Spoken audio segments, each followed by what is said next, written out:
YouTube, what's going down? God, guys, I miss your face. I miss being here. I miss us, like, communicating. It feels like we don't even talk anymore. Listen, guys, if we can't be open communicators and start with I feel statements, then I don't know if we're gonna be able to make this last. All right, my mom used to always make us talk in I feel statements because that way we're really making sure we're getting in touch with our inner selves. I haven't done videos in so long, the algorithm no longer really favors my channel. So if you're still sticking with me, that's amazing. One thing I can tell you is that I'm gonna be making a new video every single week for 2 months. Now guys, my word is my bond, and I truly mean that. My say-do ratio is incredibly important to me. I literally have it tattooed on my arm with my dad's handwriting because I know I'm really flaky, guys. I say I'm gonna do shit, I don't do it, so now's the time. If I don't do it, I'm gonna shave my right eyebrow off. And there it is, I made a commitment in the sand. You all heard it, and you can call me out on it when I don't do it, and you can watch my eyebrow get shaved. But guys, why have I not been making videos? It's a great question. And it's none of your fucking business.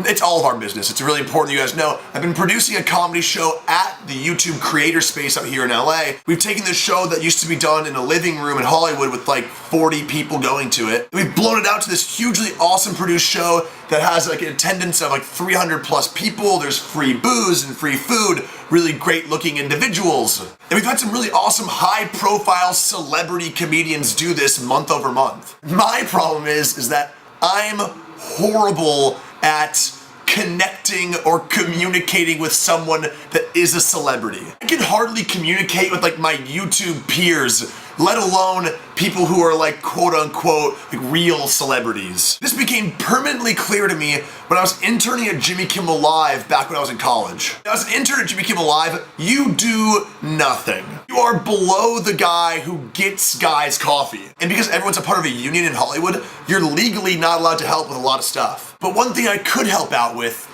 was making sure the green room was stocked for all the celebrities and make sure that they're like comfortable and shit. Now normally you're kind of encouraged not to really talk to the celebrities because you're probably gonna fuck it up and look like an idiot. But this one time I was like forced into the scenario. This particular night, Seth Green is the guest. You don't know who Seth Green is? He created Robot Chicken on Comedy Central, and he's the main character of one of my favorite movies of all time. If you can guess it, we're best friends now. All right, it's Can't Hardly Wait. Come on people, best teen movie ever created. The quotes are endless. If you love Can't Hardly Wait, in the comments, let me know what your favorite quote is. So I'm already incredibly stoked. He's here in the green room, and I have the opportunity to at least say something to him, express how important this movie that he stars in actually is to me. So in the green room, there's a ton of food, and that day I'd picked out all the food, I'd set it all up, and I was pretty proud of like the smorgasbord that I laid upon all these celebrities. And I can see Seth Green eyeballing all that food. So he starts trotting over to get on the food train, and I just kind of follow right behind him, because I'm thinking, this is the perfect opportunity. We can both be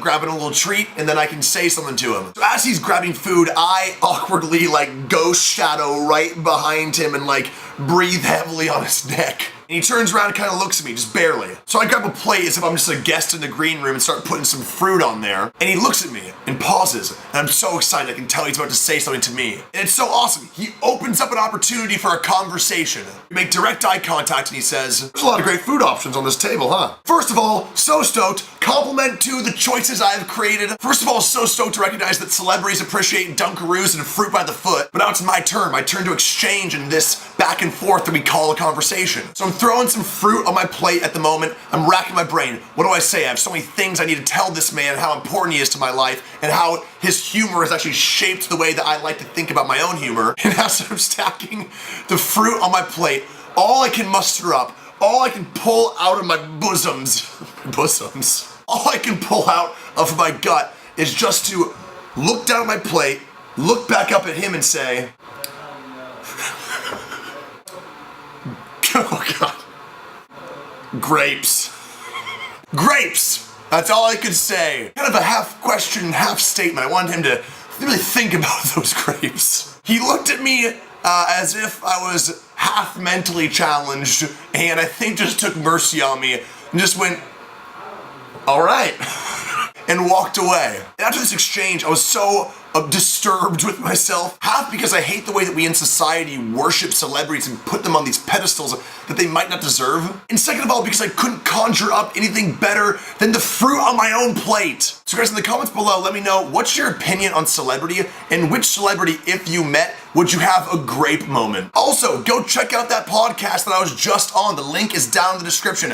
Nick has a pool house. I talk about some of the most embarrassing times of my life. I talk about some of my biggest fears, why I have a hard time connecting with people, and sometimes why it's incredibly hard for me to get out of these terrible situations that I tend to find myself in. If you want to follow me on Facebook, Twitter, or Instagram, all that stuff's in the description below. And as always, guys, I love you. I'm in love with you.